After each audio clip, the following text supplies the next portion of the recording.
Yes, I'm from Bristol City Council. I work in a department called Bristol Futures, which is really fun. We get to think about the future.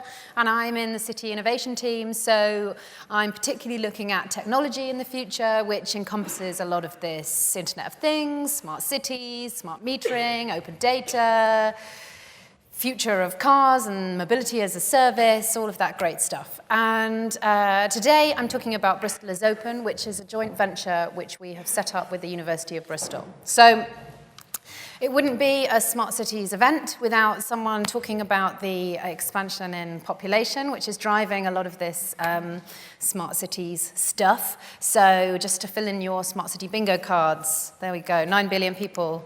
And most of them will be living in cities. And this is also where most of the carbon emissions are. And for Bristol in particular, we were interested in how could we be smart and green. We have some quite challenging carbon targets, which include being carbon neutral by 2050. So given that there are going to be much more density in our cities and that we want to be also much more sustainable, what do we go about doing? So we talked about setting up this city-scale digital testbed.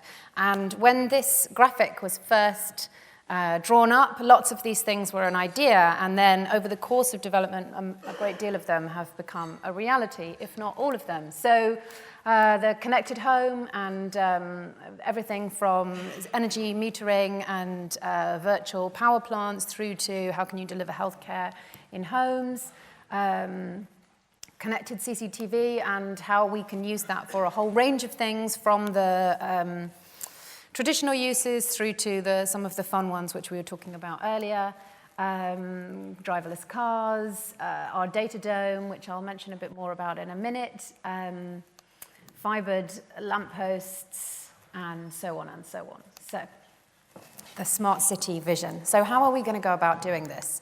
Well,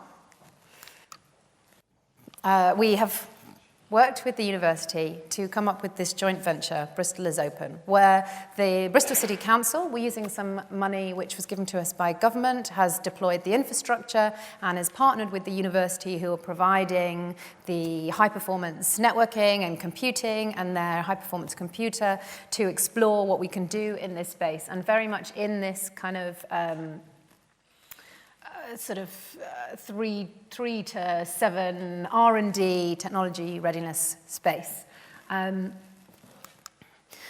So in order to deliver this city experiment, we need a massive amount of connectivity. And I guess this was Joe's point earlier, is that we need that kind of bedrock of infrastructure in order to be able to do all of these fun things that we want to do. So we talk about the UK and its strength in smart cities, but actually we rank pretty poorly when it comes to average connection rates. So we wanted to talk about sort of, Singaporean, what would we do with Singaporean levels of connectivity and beyond? And we had this aspiration for a kind of 30 gigabit plus connectivity for our testbed.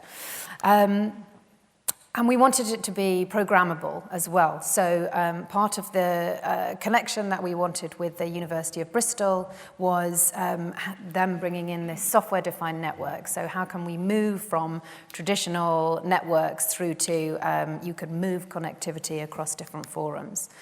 So what we have done is using some old ducting infrastructure, which the council bought about a decade or so ago. We have put 144 core fiber throughout the ducting in the city to have this fiber infrastructure.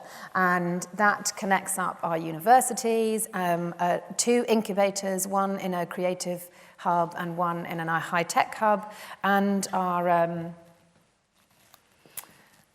planetarium here, which is it's a traditional planetarium. It's a hemisphere, and we have turned it into a data dome. So it is showing some phenomenal number of 2 billion pixels every second or something, with 2 4K projectors in there. And this allows us to do amazing data visualizations, so we can start to not just do the Internet of Things, but also find ways of showing it to our citizens and engaging with that in fun and playful ways.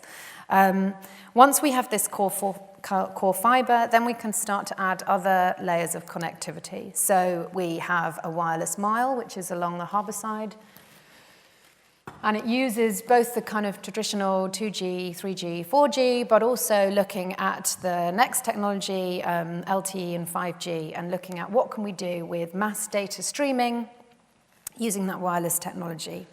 Then on top of that is our RF, our radio frequency mesh, which goes to 1,500 lampposts in the city, so pretty much covers the whole of, it's like 99% of Bristol is covered with this mesh network. So we have this connectivity layer, and that gives us this place for experimentation. And attached to this network is a network emulator, which is it on this map? Oh, there we are.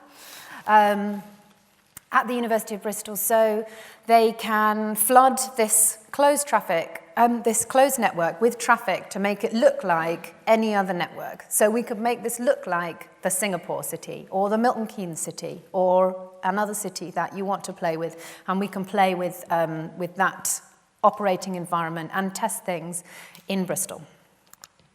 So this is just your kind of tube map, the same picture but without the city scene behind to make it a little bit easier to see, giving you the components. And these are the things that we have built now and are in place now. And then over the next few years, we are extending it out to the other neighbouring authorities, so going to the University of Bath and Bath Spa, the Bristol Robotics Laboratory, which is where our driverless cars trials are, so we can extend the sensing and capabilities that we have up there, and down to Weston-super-Mare.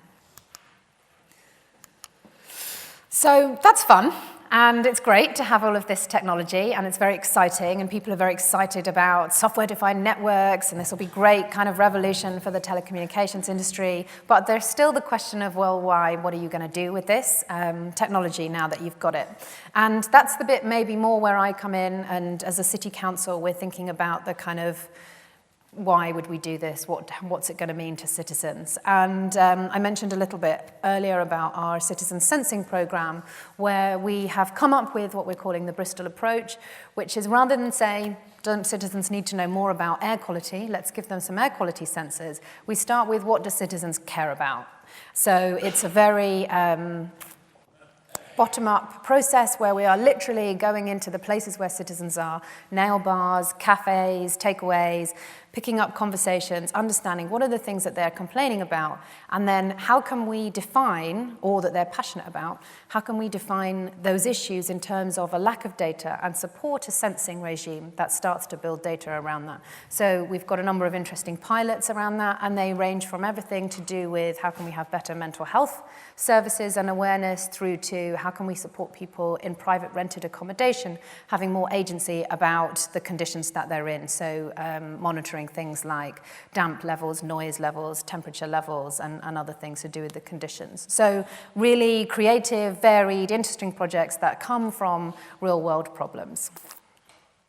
I mentioned our data dome, so we have this capacity to do really exciting visualizations in there, and we have had things from Rolls-Royce looking at the efficiency of their engine and the aerodynamics of air flowing through a jet engine, through to data about our city and where are the obesity rates different and how might that intersect with other data sources, and what might they mean.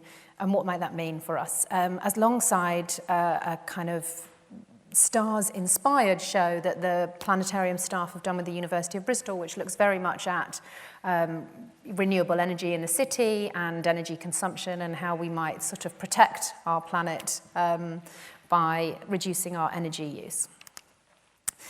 Playable Cities is a movement started in Bristol where we try to say what are the fun things that we can do with technology. This example here is the shadows, which Joe was talking about, where we record the shadows and then it's played back for the next participant. And what starts as a kind of antithesis to the smart city, how do we make smart cities also fun and interesting for people, has a kind of interesting side and a more serious side as well, which is that one of the streets that this shadowing project was on was poorly used. People said they didn't want to use it at night because it was dangerous and smelly, and then it actually becomes a tourist attraction because there's something fun and playful. So we start with how can we delight and interest people in this technology, and then we move to actually what's the kind of learning from that. And as a lot of people have talked about today, the Bristol Brain is our hope and aspiration of how can we combine lots of these different data sources, so our sensor data, our citizen sense data, private data, public open data, and build that data management infrastructure to find new ways of engaging people in urban development and doing it in a way that moves out of those traditional silos where urban development is done by experts and citizens are kept to the outside, to opening it up in fun and playful ways. What are the games that we can play with SimCity Bristol? What are the great visualizations that help us understand about how our different journeys impact on carbon emissions? So we're working with lots of people on our Bristol is Open project. They are sometimes coming to run proprietary experiments, working in a living laboratory with us from community organizations, and working with academics who are doing research. These, there we go, trying to remember what this slide is all about. Scale up to a whole load of experiments on our network, and there is a pricing structure which depends on what kind of organization and what kind of engagement you want to have with us. So we have some long-term partners with NEC and InterDigital and a number of other big telecommunications companies that we are talking to who want to partner with us for over a number of years, some of which to develop and trial their own technology in a city as a showcase and some for their own proprietary experiments. But then alongside that, we have this much more open environment, those who are in this kind of community academic space who can, for very little funding cost at all, play and experiment on our network. So it's got to find a way to fund itself, but it's not there to make a profit. It's there to be a place to be playful and experimental and explore what we can do in this space.